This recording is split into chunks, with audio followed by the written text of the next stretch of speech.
Olá pessoal, saudações alvinegras, estamos de volta aqui com a opinião geral, hoje mais uma vez, atualizando as informações do Santos Futebol Clube nessa sexta-feira, dia 12 de junho, dia dos namorados. Um abraço aí para todos os casais, né, para curtir esse dia tão legal aí para todos aqueles que se amam e que continuam sendo eternos namorados. Então, parabéns aí a todos vocês. Mas as notícias do Santos continuam aí agitando todo o mercado da bola e principalmente as coisas que estão acontecendo dentro do próprio Santos Futebol Clube, envolvendo o Conselho Deliberativo, diretoria, jogadores, enfim, quando é que o Santos retorna como todos do Campeonato Paulista. São informações que a gente vai passar agora para que você possa ficar bem informado daquilo que está acontecendo na Vila Belmiro. Quero começar primeiro com um assunto que virou polêmica, né? Que até agora ninguém se resolveu nada e continua aí sendo empurrado com a barriga o problema do Cueva. O jogador que acabou sendo contratado pelo Santos no ano passado, chegou na Vila Belmiro, um custo altíssimo, 27 milhões, que o Santos acabou se obrigando a pagar ao Krasnodar da Rússia, tudo porque o jogador chegou ano retrasado por empréstimo, né? A história do Cueva é aquela. O Santos pegou ele por empréstimo, só que no final do empréstimo o Santos tinha que comprar um jogador em definitivo e pagar essa quantia de 27 milhões. O que aconteceu? Cuevas alegou falta de pagamento, alegou alguns problemas com o técnico Sampaoli, alegou problemas com a diretoria e acabou deixando o clube, simplesmente foi embora. Se mandou para o México, pediu uma autorização para a FIFA, porque alegou tudo isso e a FIFA não pode deixar o jogador sem trabalhar, acabou dando autorização para que ele pudesse se acertar com a equipe do Pachuca. Ele acabou acertando um contrato com o Pachuca e a FIFA determinou que o Santos depois resolvesse aí de que maneira iria ser ressarcido do Pachuca ou do próprio Cueva. Só que a FIFA, ela não determinou o que poderia acontecer para dar um apoio para o próprio Santos, como dizendo, não, o Pachuca vai se responsabilizar e vai ter que pagar porque assumiu um compromisso com o jogador pertence ao Santos e o Santos tem que receber alguma coisa. Só que ninguém fez nada disso e o Cueva está aí empurrando com a barriga a sua situação, agora não vai ficar mais no Pachuca e acabou nessa semana dando uma declaração que gostaria de retornar ao São Paulo Futebol Clube, gostaria de voltar ao São Paulo quando ele apareceu no Tricolor em 2018, ele acabou em 2016, ficou até 2018, depois foi vendido para a equipe do Krasnodar e aí depois veio para o time da Vila. Só que nesse inteirinho, nesse papo de quero voltar para o São Paulo,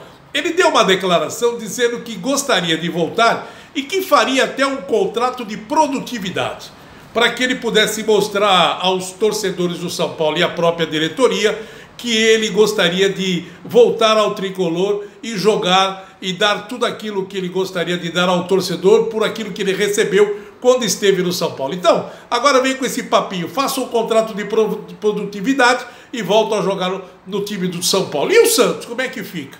Quem é que paga essa conta? O Krasnodar já entrou na FIFA, ele quer receber os 27 milhões e é mais uma ação que o Santos, se não tomar cuidado, vai perder e pode perder muito com relação a isso daí. Então essa situação ainda está mal parada, ninguém sabe o que vai acontecer e a diretoria do Santos só vem com historinha de que não, vai ser resolvido, a FIFA vai resolver e até agora ninguém está resolvendo nada, não teve nenhuma ação que comprovasse que o Santos vai receber alguma coisa do Pachuca ou vai receber alguma coisa do Cueva. Vamos ver como é que vai ser o desenrolar dessa história, mas me parece que o Santos vai acabar tendo um grande prejuízo mais uma vez. Bom, um detalhe interessante também, e a gente vem falando isso durante essa semana, o que vem acontecendo com as finanças do clube, né?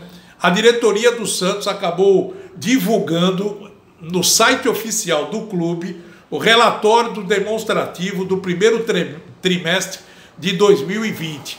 Nesse primeiro trimestre de 2020, o Santos teve um prejuízo, um déficit de 20 milhões de reais. Veja só como está a situação do Santos nesse exato momento. A gente falou já do que aconteceu em 2019, por sinal, na próxima terça-feira vai ter reunião do Conselho Deliberativo, eles vão analisar as contas de 2019, o parecer da Comissão Fiscal, mostrando irregularidades em várias ações do Santos, né, na venda do Bruno Henrique, comissão que foi pago ao Renato Duprá, e o presidente falou que não tinha comissão e acabou aparecendo no relatório financeiro do Flamengo, que ele pagou R$1.600.000 à empresa do Renato Duprá, porque foi o Renato que negociou e o presidente falou que não, tinha sido ele, só que teve uma intermediação e o Flamengo pagou ao senhor Renato Duprá esse R$1.600.000. Além disso, a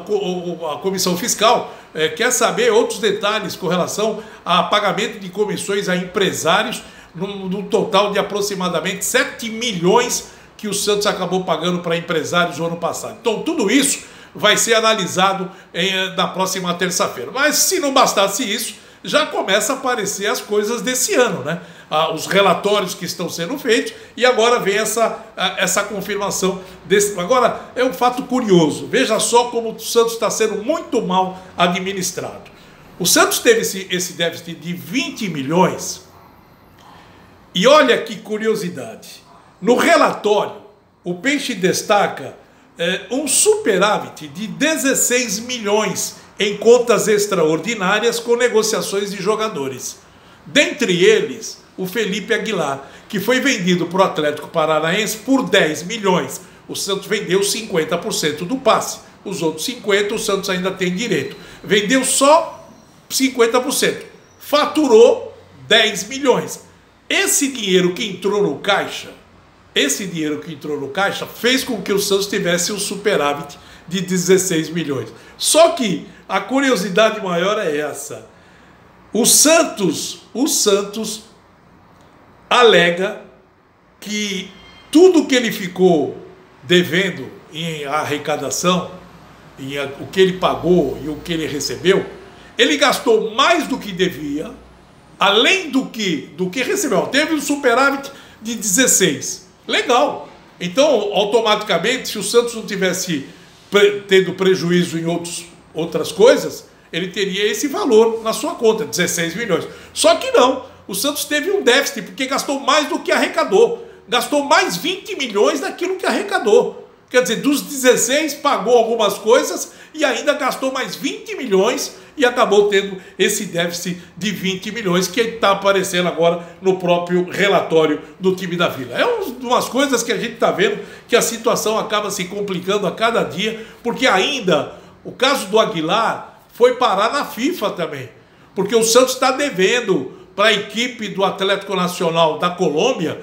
O passe do Aguilar não foi quitado ainda. O Santos comprou o jogador, não pagou algumas parcelas, está devendo para a equipe do Atlético Nacional da Colômbia e acabou vendendo já 50% do passe para a equipe do Atlético Paranaense. Quer dizer, o que eles fizeram? O pessoal da Colômbia entrou na justiça, foi para a FIFA, quer receber. É mais uma ação que o Santos tem lá na FIFA. Não bastasse isso, essa é uma das maiores preocupações nesse exato momento de todos dentro do clube, principalmente do Conselho Deliberativo e dos associados. Por quê?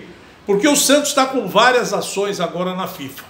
Além dessa que eu falei do próprio Aguilar, tem o do Kleber Reis junto ao Hamburgo, que o Santos comprou o jogador por 7 milhões da época. Hoje, em termos financeiros, o Santos está devendo ao Hamburgo, pelo aumento do euros, o Santos já está devendo 25 milhões de reais à equipe do Hamburgo. E até agora não teve uma definição. O Santos não consegue pegar nenhum empréstimo em nenhum banco lá fora, porque não tem avalista, não tem ninguém que dá o aval para pegar esse dinheiro. E o Santos precisa arrecadar para pegar e pagar a equipe do Hamburgo. É bom lembrar que o Santos já foi punido, né, em virtude dessa ação. O Santos não pode inscrever nenhum jogador, pode comprar, contratar, fazer tudo. Só que não pode registrar nenhum atleta na CBF enquanto essa dívida não for paga. Então a situação acaba se complicando. Não bastasse esse problema do Kleber, além desse tem o Soteldo ainda do Achipato, porque o Achipato quer receber a parte que é dele. Quando o Santos comprou o Soteldo, ficou devendo uma quantia que, se o Santos vendesse o jogador ou se aparecesse uma proposta, o Santos tinha que repassar esse valor para a equipe do Achipato. O Santos recebeu aquela proposta do time do Atlético Mineiro, 51 milhões para vender, para comprar o Soteldo. O Santos não quis vender. O que fez o Achipato? Opa, então me paga o que vocês me devem. Vocês têm que me pagar os 12 milhões que vocês estão me devendo. Só que o Santos não pagou até agora. O que fez o Achipato?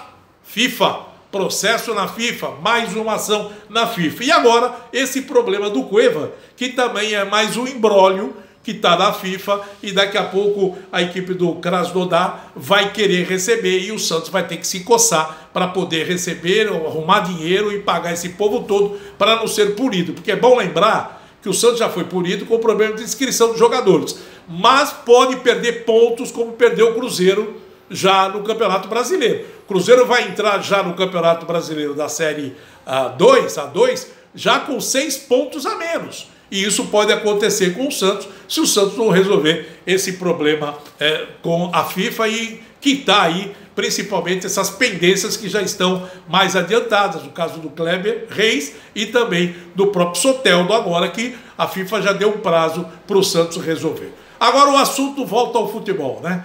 Na próxima terça-feira, agora, dia 16, teremos uma reunião envolvendo outra vez os 16 clubes do Campeonato Paulista, só que agora com a participação do Ministério do Trabalho.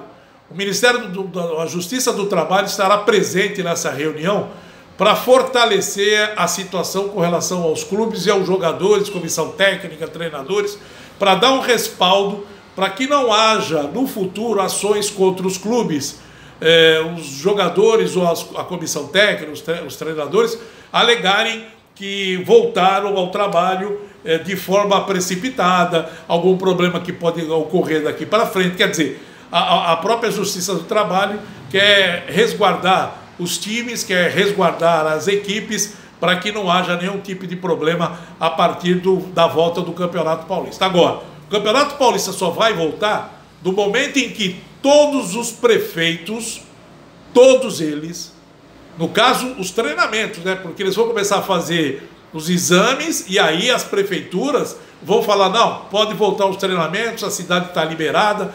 Enquanto isso, não se tem retorno do campeonato. No caso de São Paulo até agora, o Bruno Covas não liberou para os jogadores de São Paulo, Palmeiras e Corinthians voltar aos treinamentos. Aqui em Santos, o prefeito de Santos é a mesma coisa. Até agora, o prefeito não liberou o Santos de voltar aos treinamentos. O Bragantino tinha sido liberado pela prefeitura de Bragança, voltou atrás, parou tudo porque não teve o aval da Federação Paulista de Futebol, porque todo mundo tinha que voltar na mesma data. O Guarani foi a mesma coisa, o Guarani ia voltar, a prefeitura também embargou, não volta. Então o que está acontecendo hoje? Enquanto todos os clubes não tiverem o aval das suas prefeituras, da onde eles estão, eles não vão ter condições de voltar, e aí o Campeonato Paulista vai empurrar mais uma vez com a barriga e ninguém sabe qual o dia, a data correta deles voltarem aos treinamentos, e depois dos treinamentos, aí sim, marcar o retorno das competições. É bom lembrar que ainda faltam 2 rodadas para o encerramento da fase de classificação, e aí a partir dessa fase começa o mata-mata, para que a gente possa saber aí quem será o campeão paulista de 2020. Bom, essas foram as principais novidades nessa sexta-feira. Sexta-feira um pouco mais tranquila, mas a semana que vem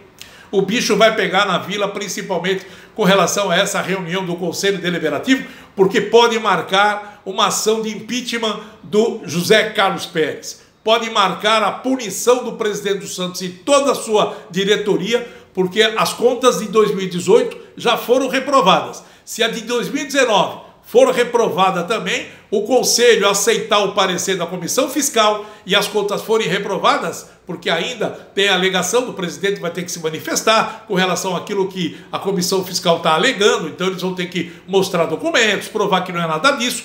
Mas enquanto isso não acontecer, a de 2018 já foi reprovada. Se a de 2019 também for, aí não tem mais jeito.